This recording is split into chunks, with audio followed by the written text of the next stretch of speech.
निर्वस्त्र होकर स्नान करने का परिणाम क्या होता है? इससे पहले यह जान ले कि भगवान श्री कृष्ण ने स्वयं चीर हरण की लीला में लोगों को समझाया है कि कभी भी कहीं भी वस्त्र धारण किए बिना स्नान नहीं करना चाहिए। पद्म पुराण और श्रीमद् भागवत कथा में चीर हरण की कथा का उल्लेख करते हुए बताया गया है कि गोपियां अपने वस्त्र उतार कर स्नान करने जल में उतर जाती थी।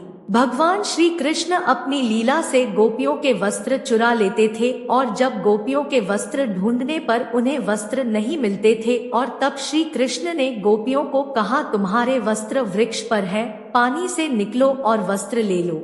निर्वस्त्र होने के कारण गोप कन्याएं जल से बाहर आने से इनकार करते हुए श्री कृष्ण से कहने लगी, वह निर्वस्त्र है, ऐसे में वह जल से बाहर नहीं आ सकती है। श्री कृष्ण गोप कन्याओं को समझाते हुए बोले, जब निर्वस्त्र होकर जल में गई थी तब शर्म नहीं आई थी।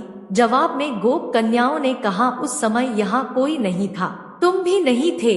श्री कृष्ण ने गोपियों से कहा, मैं तो हर पल हर जगह मौजूद होता हूँ।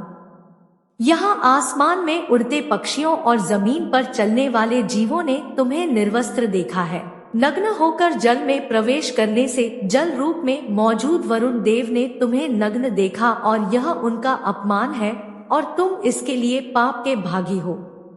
अर्थात श्री कृष्ण कहते हैं, निर्वस्त्र होकर स्नान करने से वरुण देवता का अपमान होता है। आपका यह सोचना कि बंद कमरे में निर्वस्त्र होकर स्नान करने से आपको कोई देख नहीं रहा है, तो आप गलत सोच रहे हैं, क्योंकि वहां मौजूद सूक्ष्म जीव और भगवान आपको देख रहे हैं और आपकी नग्नता आपको पाप का भागी बनाती है।